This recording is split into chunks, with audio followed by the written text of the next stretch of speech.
Welcome to the Italian Wine Podcast. This episode has been brought to you by the Wine2Wine Business Forum 2022. This year will mark the 9th edition of the forum to be held on November 7th and 8th of 2022 in Verona, Italy. This year will be an exclusively in-person edition. The main theme of the event will be all-round wine communication. Tickets are on sale now, so for more information, please visit us at wine2wine.net.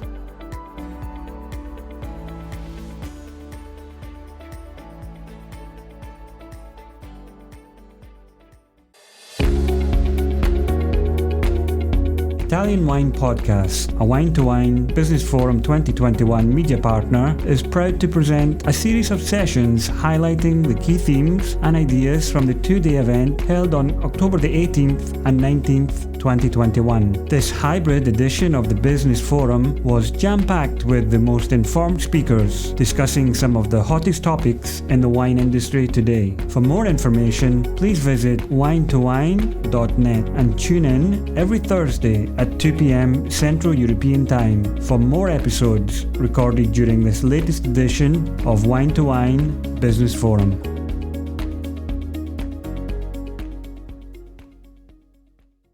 Buongiorno a tutti. I'm Valentina Di Camillo. I'm a winemaker and I'm in charge of global sales at Tenuti Paris, a family-run business in Abruzzo, the central part of Italy. I'm really happy to be here with all of you, finally. Thank you, Stevie Kim, and thank you, Wine2Wine. Thank you, Amy, for coming back to Italy. So yesterday morning, before leaving for Verona, I was in my small apartment in Francavilla al Mare in Abruzzo, and I was trying to, write down a few lines to best introduce Amy. And my first idea was, thinking about Texas, the place Amy comes from. But I only been there once, so I don't know about it enough to be so interesting introductory topic. So I continued to look up the sea through my window. Yeah, I live in front of the sea. And in this period of the year, there are so beautiful, crazy colors. So I just was waiting for inspiration. But I was distracted by the beep of a WhatsApp message from my phone. And a dear friend of mine was texting me, "Is it autumn yet? I'm just going to jump into the sea." I say, okay. I mean, it seems a bit odd, but due to a very, very hot season over there, we are all a bit out of it. So that beep was the reason why I took up my hat to the sea and I went back and I look around me and it was like boom. It was my first time paying attention to all the objects in my apartment. And the furniture, the chair, the table, even the soldier, coffee, sugar jar, all purchased online. And because my apartment was renovated in the middle of pandemic. And while I was reflecting on this, it never happened before to me. I started to messing around online, doing a little research for buying chandeliers. The pandemic has completely unsettled our lives, as well as shopping habits. And the pandemic has changed us forever. It's a fact. Today's users of mobile devices spend more than 150 daily minutes on them. And we touch the smartphone more than 2,500 times a day. It's crazy. And this is fueled by a new lifestyle built around this one phenomenon, social media. Social media is all about engagement and being part of the conversation around topics of interest has become a widespread need. And with that in mind, it should not be a surprise that wine is among the top 8 categories being discussed online. One is about engagement as well. Most people share a bottle when drinking wine, no matter if it's a business event or a private party with friends. Consumers enjoy a sip together. That means that for our wineries, it's crucial to catch all these opportunities this engagement can offer. And wine hubs represent a huge chance to do this and to drive people, to help people to choose the best wine for them, and for sure for us to increase sale. So my question is, are we producers prepared, ready for the future? And, um, which ones are the best hub for, increase the sales? And today we have Amy Gross, the CEO of VineSleuth, and she is back in town to share with us the overview of the wine hubs landscape and to give us a very interesting deep dive into wine hubs to watch. So, Amy, we are all ears. Thank you. Well, thank you, Valentina. I hope that your apartment looks lovely with all of your purchases that have come across. You're right. Our the way we're buying things is definitely different. Everything that we're buying now, from simple office supplies to clothes, and obviously what we're going to talk about today, wine, is very different. And it was moving that way before the pandemic, but the pandemic really advanced things, especially for wine. I think that we can all agree that it pushed us forward maybe 5 to 7 years digitally. Before we were thinking about digital, I was always thinking about digital, but many of you were probably thinking about it and you knew that you needed to begin, but now you really, really must. So I'm so grateful to be back presenting to you again. The last time I had a little bit of a different perspective on wine apps as we've seen things grow. So I'm looking forward to sharing that with you. Thank you so much to the Italian Trade Agency for bringing me back. And also thank you, all of you producers, for making gorgeous wine and sending it to the US so that I can enjoy it there with my friends. So I truly, truly appreciate that as well. So I'm going to let you know a little bit about me. As I said, I've been here before talking about wine apps, but you may not have been there a couple years ago. So I both come from the tech side of the world and the wine side of the world. In technology, I developed a flavor-based recommendation engine that can help recommend wines, beers, ciders based on flavor characteristics. What I found is that consumers want to find a wine that they're going to enjoy the flavor of that. And so I worked with sensory scientists at Cornell University, winemakers, wine educators, data scientists, and applied mathematicians to come up with a learning algorithm that used data that we collect from a human tasting panel. So not chemical analysis, it's a human tasting panel. And I know that sounds really crazy, so I will let you know that our tasting panel repeats at 90% or higher whenever they're using our methodology to analyze these wines or to characterize those wines. So aside from that, that threw me into working with IBM Watson, which is their machine learning arm. And whenever I was working with them, I ended up traveling globally with them to educate their retail team on how machine learning could be used in the retail setting, in the e-commerce setting, and also how critical data integrity is for machine learning. So machine learning is a great buzzword. It's a lot of fun. It only works if you've got really, really clean data. So that's the tech side. Wine side, whenever I first started working in the wine app and building it, I started by becoming a wine writer, hosting a podcast. I have a YouTube channel. I've hosted over 70 live virtual tastings with between 20 and 60 people on each of them over the past year. So I know that we've all had some COVID projects, and that was mine. So all this work, yes, I'm a wine app developer. I've developed several of them for events, for wineries, for the App Store. But I'm going to tell you that wine apps, the way that you're probably thinking them, are really not the answer. There are a lot of interesting things. And I think that at one point, there was a lot that we could do with those wine apps. But what I want to let you know is there are actually two different kind of wine apps. They're native and they're mobile responsive. So first, we're going to look at what native wine apps are. And so if you look just at the iOS App Store, that's for the iPhone, there are thousands upon thousands upon thousands of apps for food and drink. And when we look at the top 100, whoops, I didn't go ahead. When we look at the top 100 of the free apps, you can see out of the top 100, only 2 of them deal with wine, right? And one is a retailer. One is Vivino, which you might have heard Heine's presentation just next door. And then in the paid apps, there's only 3. Deli Pair, which is a pairing application, Corks, and Wine Maps. Wine Maps is really for people that are learning where different wineries are and what's in the different wine region. Corks is a recommendation engine in some way. But if you look out of all of those apps, those are just the ones that have the top downloads. Now, as I said, there are thousands. If you were to go on the W of the food and drink, there are pages of ones that even just start with wine. And wine apps that are native apps that live on your phone definitely do have a place. We've done survey after survey to find out how people are using apps.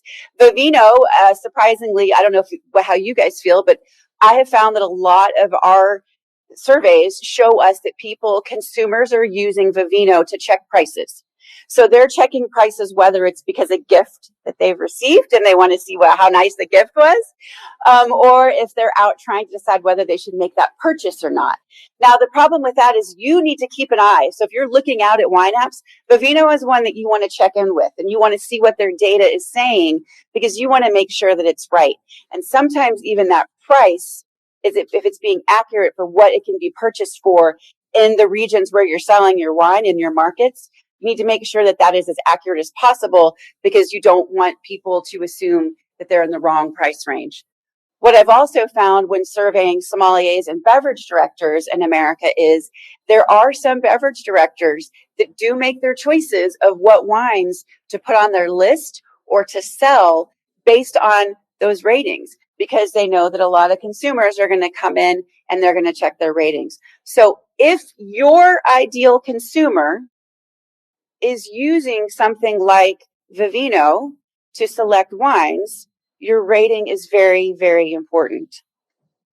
Do all consumers use Vivino? Are they downloading it and using it? Are you looking for someone who's trying to search for a new wine, or somebody who already understands what they want? We're finding that with Vivino, it's people that already know what they want. With people that are searching for something new, there might be a different place, unless they're looking again for a gift and a price range and a rating which to go by.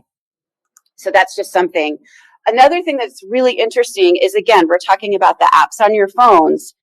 The download versus usage is very, very different. As you can see, the purple is how many are downloaded by age group. Yes, I know people beyond 60 do download apps, but we're going to start with this group here, and you'll see that people are downloading many, many, many more apps than they're using. They're not coming across those apps unless they're on their home screen or unless they need them. You and I, are looking up wine data every time. Your average consumer is not looking up wine data all the time. And so once again, you've got to make sure that if they're going to download it, are they going to use it? So is a native wine app really the answer? Then we look at how much the people that are using native wine apps, what are they doing on them? And if you take a look, and you can see e-commerce, which we were talking about, there's so much e-commerce that's happening.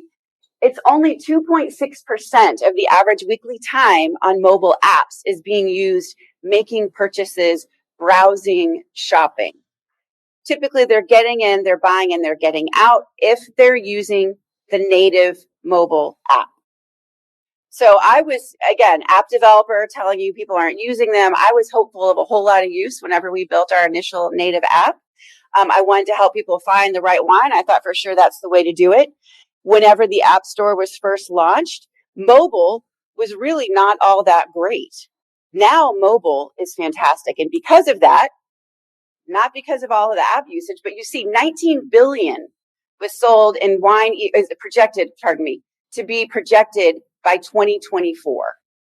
It was 5.6 billion last year in the US in wine e-commerce alone. Yes, COVID had something to do with that. But the wineries that were positioned to have great relationships with potential buyers were able to capitalize on that. Those that had integrations that they could reach out, they could do virtual tastings and then show people how to buy their wines, where to buy their wines. Not all these wines have to be purchased from the winery directly, which is not really an option for you in the US, but you can communicate to those who are interested in you where those wines can be purchased. And the more that you can engage with them, the better opportunity you're going to be. So the wine industry reacted really, really well to COVID by creating engaging comment, by following up on relationships and growing those relationships, and answering searches for what wines people might be interested. And again, they made the shopping easy by letting people know where that they could buy these wines. Now, on that search thing, this may not be wine. We all know that Amazon, at least in the US, is not selling wine. They've tried a couple times. But 78% of the searches on Amazon are not branded. So most likely, they're not going to be looking for your brand in particular unless you already have that relationship. So if you're looking to build that relationship, you need to be where the search is, and you need to be in a place where you can track that search and you can see what they're doing and what they're doing after they leave you. So whenever, again, the App Store started, wine apps were really the answer. Any kind of native app was the answer because mobile browsing was horrible. It was slow. Websites were not situated in a way that you could search them very well. Now, sites are becoming mobile responsive and doing much better with what you can do whenever you're searching. In addition to searching, though, you need to be able to keep that shopper. If you're able to just keep the shopper there by growing that relationship, just 5% of those that are already buying your product, you can increase your profits 25 to 95%. So again, it's engaging those shoppers that are already familiar with your brand to stay with your brand, to find out what else that they like so they can stay with you. Okay, so I've talked about these a couple things. How can you grow these sales and increase market share?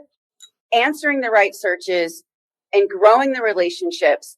And I'm going to say, instead of using the native app, which is the app that's downloaded on your phone with a little icon, you want to use mobile responsive integrations. And so mobile responsive integrations, I'm going to give you a quick, just to make sure that we know. Whenever we're looking at native apps, so these are things that are on the App Store or on Google Play, they're device specific. So whenever you're building that application, your team, you are paying somebody, because I'm going to bet you guys aren't developers as well. Your team has to build for Android and has to build for Apple. Yes, there are some wraps that can be used both ways, but they're not going to use the native function on the phone as well. So you're paying for two different things. Your search engine optimization is very different. It's set aside somewhere else. They're not really sending people to your site so that you can continue that relationship. The platform is the operating system. They own that. You don't. So if there's a problem with the operating system and it goes down, I don't know if anyone had that Facebook outage, last week. If something happens with that operating system, you are in trouble. Whenever you have an update or anything, you've got to get it approved. There are some really strict design guidelines. Integration with your site is a challenge, and there's a download barrier. I mean, I will even confess that Stevie in the introduction said, how many of you have Swap Card? And I was like, oh my gosh, I'm an app person, and I didn't even download it yet. So I was coming back out into the Wi-Fi so I could download it. So this is another thing. Your users have to download it, whereas before we saw that as a plus.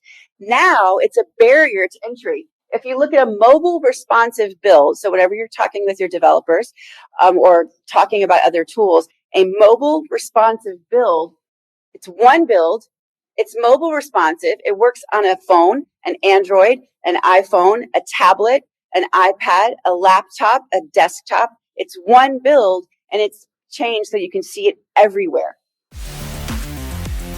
Italian Wine Podcast, brought to you by Mama Jumbo Shrimp. Your SEO applies because you're integrating into what you're doing. So whenever you're reaching out and you're searching, all of your search can continue in the same place. You can grow up on that nice SEO juice. You can hold on to that relationship. You own the platform, which means you own that relationship with the user. So again, if something happens to somebody else, that's not a problem for you. And you can keep that data, which I think is absolutely critical. So that's something I would consider whenever you're working with any kind of mobile tool or any kind of digital tool.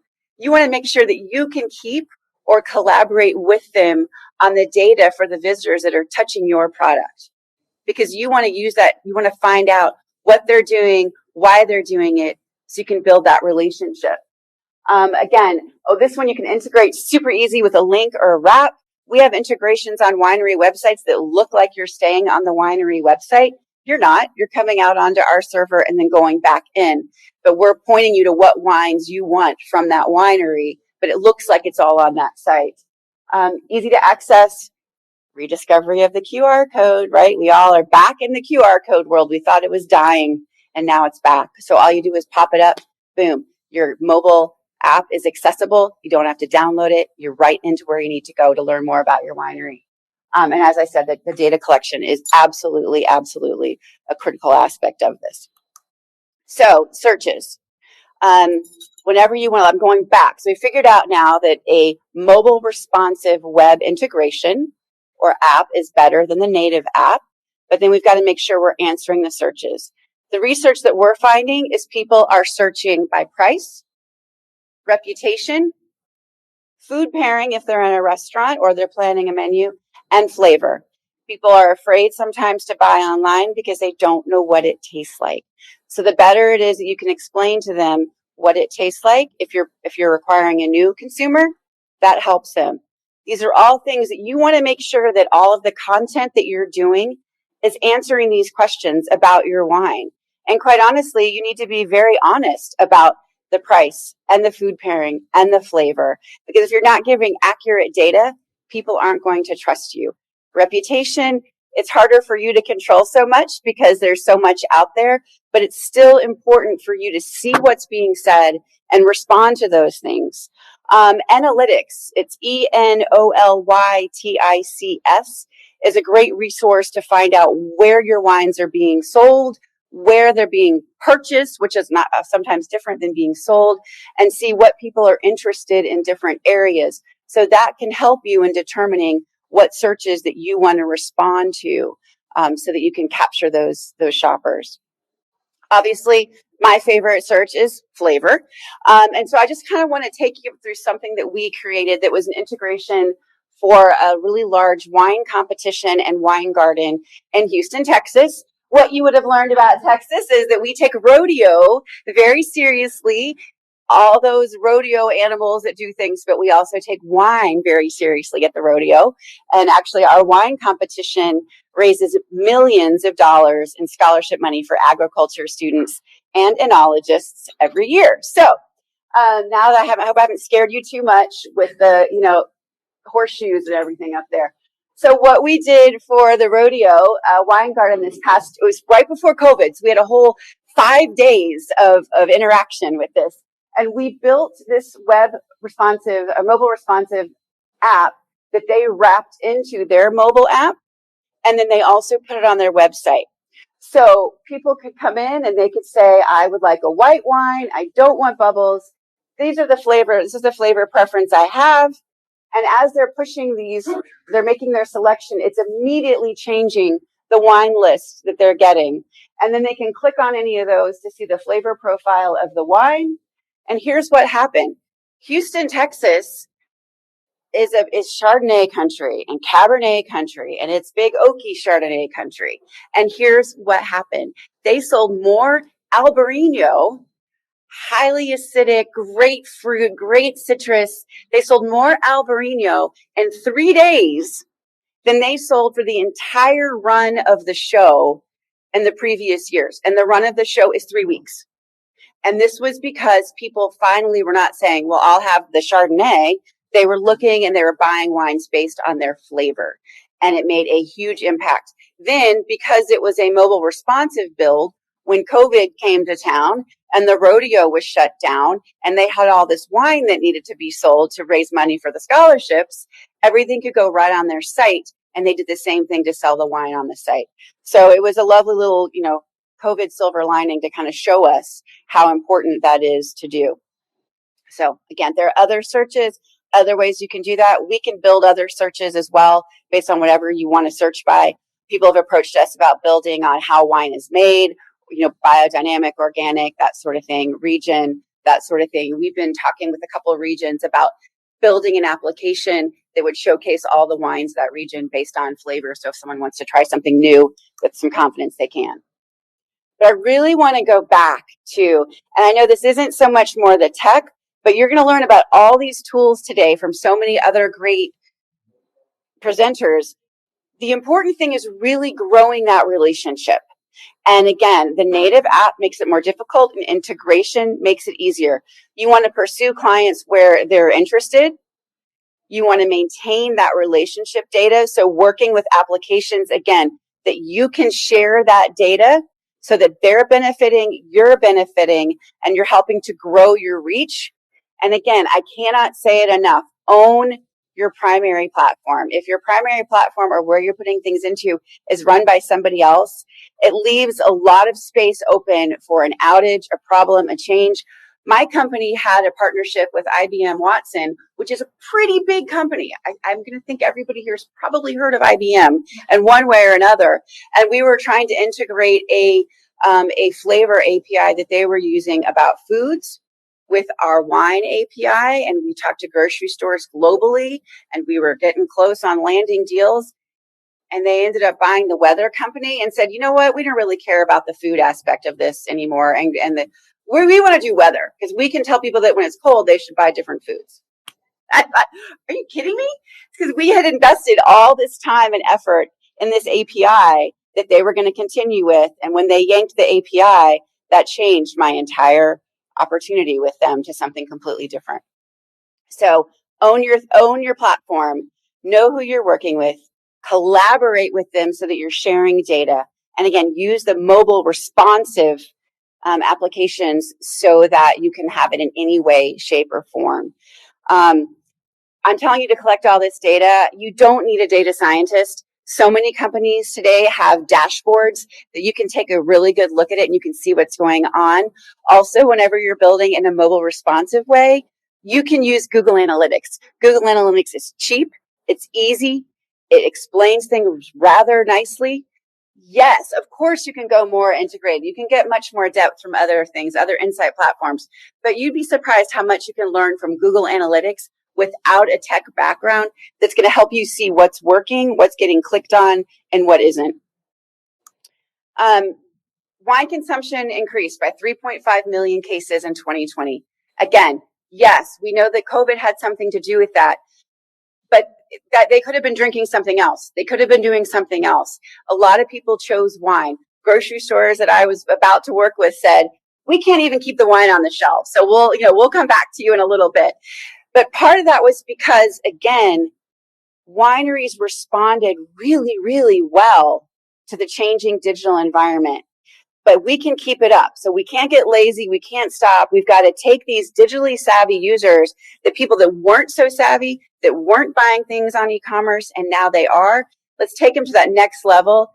And also remember, every year, 3 million digitally savvy customers are added to the rolls every year because people are getting old, people are growing up, they're becoming 21, but these are people that are digital natives. They've always had digital. So you need to reach with them. Even if the tradition of your winery isn't digital, you need to learn how to work with partners so that you can reach out effectively, digitally, and do the right thing. I know I'm a broken record, but you've got to answer the right search and you've got to grow those relationships. And the way to do that is through mobile responsive integrations that you can learn what your customers are doing and you can stay with them from there on out. So I'm going to stop there, but I want you to know that if you have any questions, I want to leave a lot of time because I kind of might have thrown you off by saying wine apps in a different way than you expected. So if anyone's got anything, I'm ready. Yeah, we have 10 minutes for questions. Absolutely. So what we've done in the past is whenever you hit the shop wines, do you want to ask again so it's on the recording, or is it okay? Okay, I can ask again. So, and my question is, so basically, like how it will look like on the winery website. So, like your visitors visiting your website, how it interacts with the app you're talking about. So, what we've done is whenever you would go to the shop wines aspect or to your wine shop, there's a button that says Explore Wines by Flavor or Explore Wines by Style. So we've done that. That's been more often for us at restaurants and then 1 or 2 wineries that you could do that. And that way you go in and it's similar to what that is. But this one is a mobile. It's a slider that you can move over. And there are beginning questions, which are a lot easier. Oak, sweetness, body, finish. And then for anyone that wants to get a little more in depth, we go into minerality, spice. We're working with a tasting room that wanted us to do, I want something classic and funky, and then go from there. So because we're really into integration and making things look the way that the winery wants to look and also the way that the consumers are searching. So we just either add a button or add a link to another page. Thank you. Sure. Hi, Amy. How are you? I'm great. How are you? Good. Steve Ray from Bevology.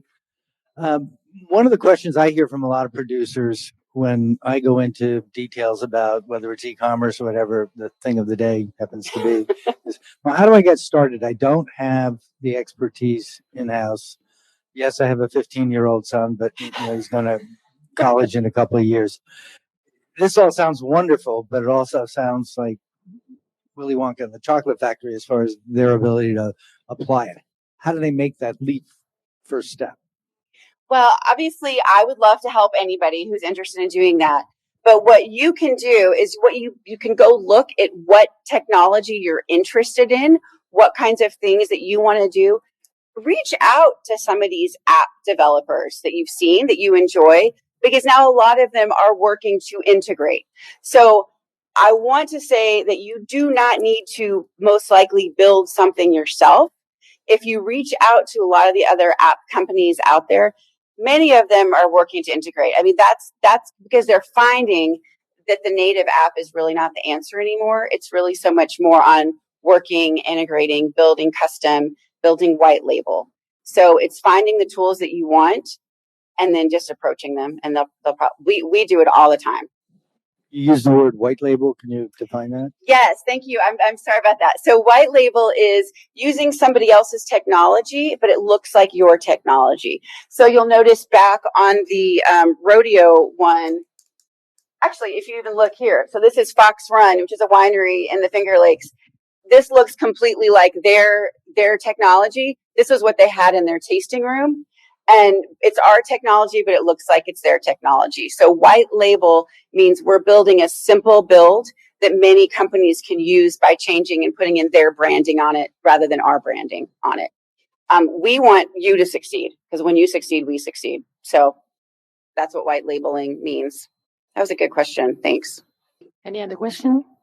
Please reach out to me. I'm happy to, and I'm not just going to send you to my own company. But if you want help on integration, I'll go back to my contact information. Whoops. Feel free to drop me a note or give me your card. I'll give you mine, whatever. And I'd be happy to help point you in the right direction. I came to this business as a consumer that wanted to find it easier to find wines. I found it was challenging and frustrating, and I didn't want to have to study to find the right wine for me. Now I love the studying aspect of it. I just spent a weekend with my mom in a wine region, and it was a riot to listen to the questions that she had, because it was beautiful. Because she just is like, wait a minute, there's not just grapes in the wine. There aren't strawberries in there. So you've got to remember who your consumers are and stay in touch with who they are. And I'm happy that we have all that data on what people are searching, what words they're using. I'm happy to help you, whether you end up working with us or whether you go with somebody else. I just want it to be easier to find the right wines. Thank you, Amy. Thank you for your presentation. I can't wait to come back to Texas and learn more about it. Giddy up. Thank you. Amy, we have a couple of questions from our users online. All right. Watching this. So the first one is, what are the relative weights of price, reputation, food pairing, and flavor in terms of decision making for online purchase? So what are they, or what's the order? What are the relative weights? The relative weights. So how are they able to search by those things? So right now, people are really just putting them in the search engine, and they're looking for that. There are several companies that are trying to become the search engines for wine. I think that Google's kind of got that going on. They're pretty much what everyone's doing. Unfortunately, right now, a lot of people are just searching, or they might go to a winery website and try, but they're having a hard time doing that. So I think making it easier for them to search is really, really important. Find out what people want to know about wine and use those search keys in what you're doing. Find something that you can filter on your winery website so that whenever they get there, they can find what they want to find. Thank you. And the second one is mobile responsive apps are definitely attractive, but these users wonder, what can't you do with mobile responsive apps?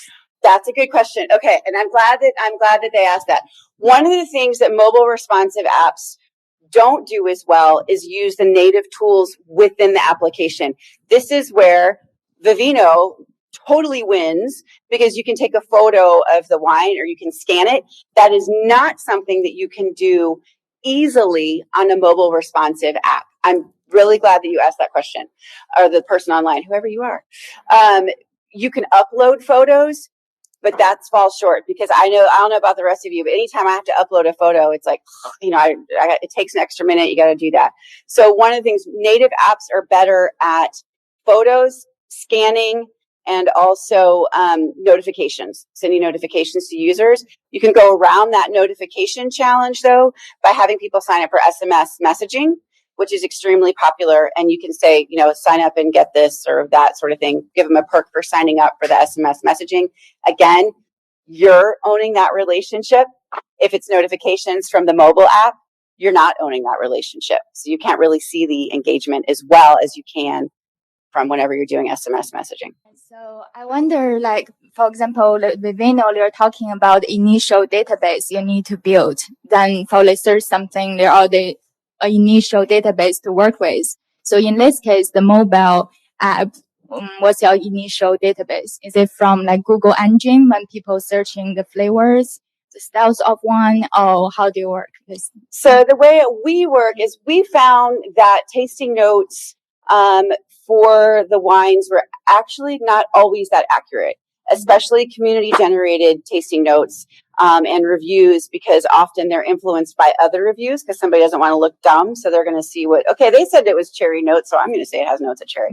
What we've done is we came up with a methodology to analyze wines based on a set flavor rubric, which is not just what we showed you there. It's many other things that pull into that. And then we use that to start our database on the flavor. And so whenever somebody moves those sliders, it's pulling from that flavor data or any of the other attributes that we're building to search by to come up with the results. And then the next step we can even do is build we have a learning algorithm that can make instant recommendations, but that only works when the user comes back and says, yes, I like that. No, I don't like that. But then what we can do is whenever you introduce new wines and we analyze that wine, then we can say, oh, hey, this new wine has just been introduced, and we know that you're going to enjoy it based on what you've liked or not liked in the past. Mm-hmm. So we take that data. One of the things that we found, people thought, okay, you're going to make people drink the same kind of wine all the time. An interesting thing happened at Fox Run. This is a winery in the Finger Lakes region of New York that has a lot of Rieslings. And someone came in and said, I only drink red wine, but he used the application anyway, and he ended up taking home a case of semi-dry Riesling. So it does help people branch out into other areas with more confidence. And it's because our database is accurate. Mm-hmm. So you have the questions basically to eliminate what you don't like. Then you answer a question, then they are. No, you just move the flavor sliders. What's the intensity of oak? What's the intensity of, dry to sweet? Mm-hmm. And then it throws that. That way there's less subjectivity with the questions. Mm-hmm. And it just goes right onto that, and then it puts them in, and then we can start building an account and then tracking. Mm-hmm. Interesting. Thank you. Sure.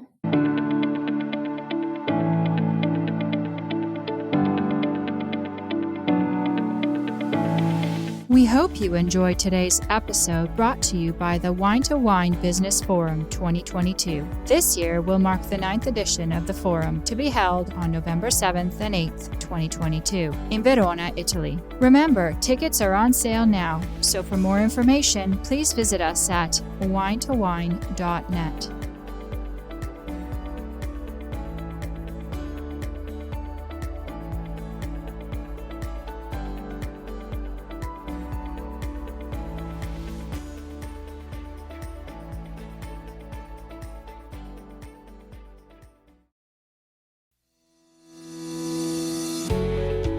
Guys, I'm Joy Livingston, and I am the producer of the Italian Wine Podcast. Thank you for listening. We are the only wine podcast that has been doing a daily show since the pandemic began. This is a labor of love, and we are committed to bringing you free content every day. Of course, this takes time and effort, not to mention the cost of equipment, production, and editing. We would be grateful for your donations, suggestions, requests, and ideas. For more information on how to get in touch, go to ItalianWinePodcast.com.